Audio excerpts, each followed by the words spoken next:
from so far out. What was kind of cool too is that, of course, you were playing with Xabi Alonso there. Yeah. So obviously my first season was I think his last season. Then he went on to Bayern. So had a very good season with him, and obviously you could see he was going to come on to be a manager, and you could see how passionate he was about football. He was always out on the training pitch. He was passing, warming up before everyone even came out, and he was just, he's very meticulous about everything and very demanding. So, hopefully he'll do a great job now at Real Madrid.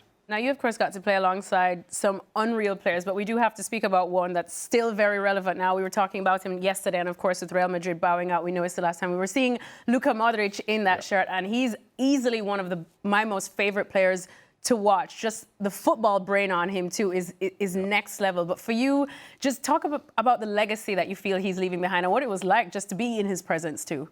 So I actually played with Luka the most in my career because we were at Tottenham for 4 years together and then at Madrid for, I think, 9 years together. So, what an incredible footballer. The first time at Tottenham, he was so small and I was still young at the time, but you just never thought he would be able to keep up with Premier League kind of pace. And then he got the ball, dropped the shoulder, just kept everybody away from it. And he's just got better and better. I always call him a fine wine, just keeps getting better with age. So, incredible. He was still having an effect on Champions League games last season before. And I think he could probably arguably still keep playing, but obviously I think Madrid want to obviously take the younger players on and carry on, otherwise he's kind of holding a spot back. But an incredible player, not just for Real Madrid, but just for world football, and it was a pleasure to play with him for all those years. And that midfield as well with, Casemiro, midfield that was. It was. We had an incredible team. I had to do something the other day and basically say your best 11, and it was our Madrid team.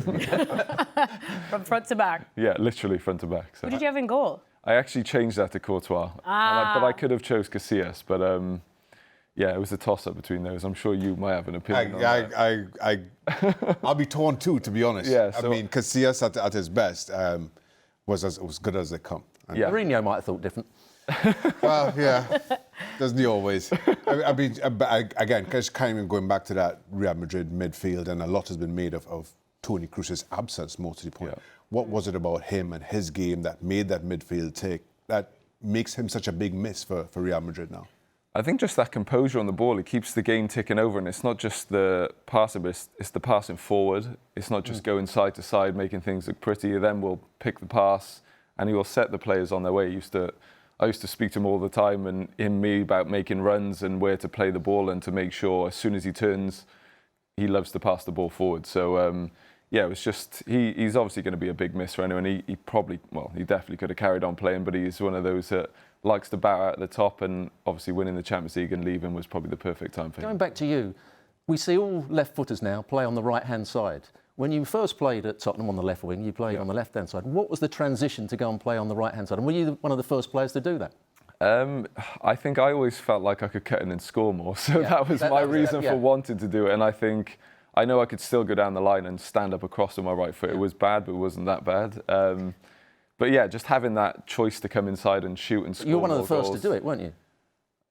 Arguably, I have no idea, to be honest. But it was a great time. I loved playing on the right, as you said, because it was just so much more fun to cut in and shoot rather than just only going down the line, because I did not want to cut in and shoot on my right foot too many times. I would have been pleased if you were playing on the right side. Poor Mark Bartra. We're never going to have him on this show, are we now? No. Hopefully he's not watching. Well, I know it would be absolutely wrong if we had you here for so long and only spoke about Real Madrid, because I do know how much you did enjoy your time at Spurs as well.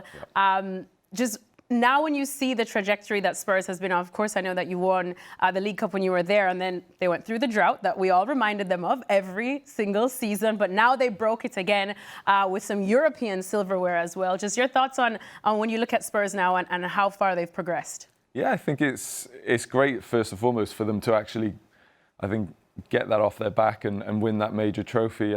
They've been so close so many times, being in the Champions League final against Liverpool, not quite getting across the line. So they've always been there or thereabouts, but never have quite got across the line. But now, obviously, they've done that. Hopefully, they can keep reinvesting into the team and keep growing. And I think it's such a big club. I never realised until I first moved there how big it was. And then everybody seemed to be a Tottenham fan. So, an amazing club. I had an amazing time there. I had an amazing relationship with the fans and have a lot of friends still at the club working behind the scenes and the staff and everything. So yeah, I was supporting them in Bilbao. I was there watching and very happy to see him lift the trophy. And like I said, hopefully he can win a few more going forward now as well. Who was behind you going from left back to left wing? Because that's happened at Tottenham in the first season, didn't it?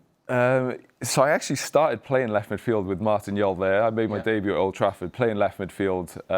But then when Harry was there, Benoit Assou-Ekotto got injured, and then I played left back, and I basically kept going forward so much I left a space every time behind.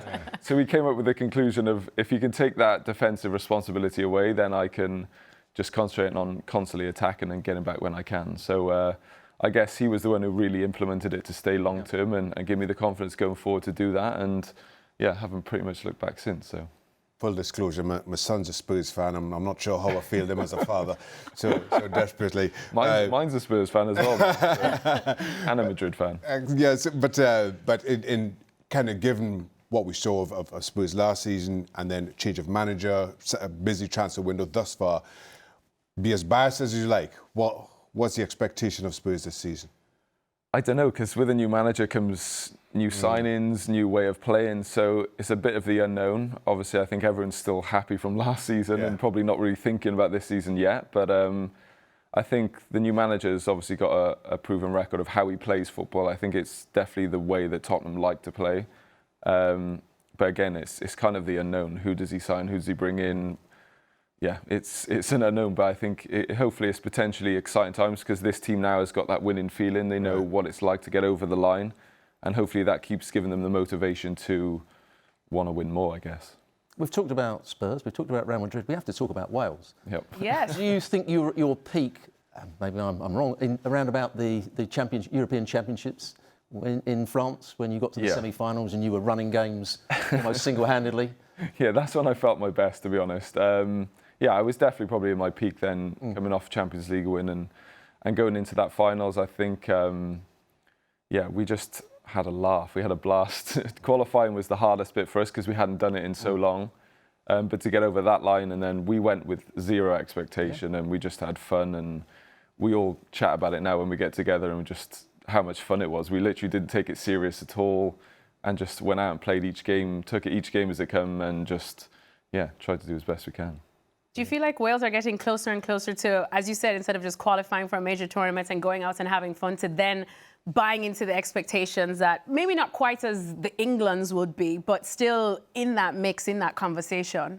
It'll always be difficult for us because of the size of the country. But yeah, I think no one expected then for us to get to a semi-final of a European Championship. But I think now maybe there is a bit of expectation, which we didn't have before, so it's a different kind of pressure. So I think that maybe affected us in the World Cup going into that, where I think we were expecting ourselves to get out of the group and we didn't quite perform. So again, I think expectation's a great thing. It means we've done things right in the past. We've won games, we've got through group stages, and if we can keep setting that bar high even now, it's just going to help us to aim and hopefully achieve higher as well. Let me ask, in a career that's littered with moments that 99% of us who've played can only dream of, is there a favourite? I don't know if there's a favourite. There's many favourites, but I think lifting my first Champions League trophy, that was probably the most special in terms of club, because it was one that you didn't kind of know what was coming or how to celebrate or what it was going to feel like to lift that trophy after watching it as a kid and seeing other players and teams lift it. But then doing the things we did with Wales was on then a personal level, to do that for your country, to captain them, to take them to a place that we haven't been before, was something that, yeah, I'll be able to look back on with fondness, with proudness, and yeah, great memories. Well, Gareth, I think we could keep you here for another half an hour, but Robbo gets very vulnerable when we don't make the show a lot about him. We're going to probably have to wrap soon, but I have to ask, what are you up to now, keeping yourself busy? Golf courses? Yeah, there's quite a bit of golf, I must admit. You're a pro yet? No. Handicap's at scratch, but no, I'm nowhere near the pro level. Those guys are yeah, by far way better than me. But I enjoy playing and seeing what I can get to. But yeah, we're interested in trying to take over Cardiff. We've actually put in a great new offer that we hopefully can get some feedback. We feel like it's a very, very good offer for where the club is at, and yeah, it's kind of out of our hands now. We're looking forward to maybe to see what develops with that, and yeah, things are exciting, and yeah, looking forward to what the future holds. Gareth Bale, there's nothing this man can't do, right? Well, Gareth, thank you so much for hanging out with us. We absolutely enjoyed that little trip down memory lane, as well as talking about Real Madrid, PSG, etc. We wish you all the very best in your endeavours, and we hope you get to hang out with us again soon. Thank you. We'll come join you on the golf course. I've never played.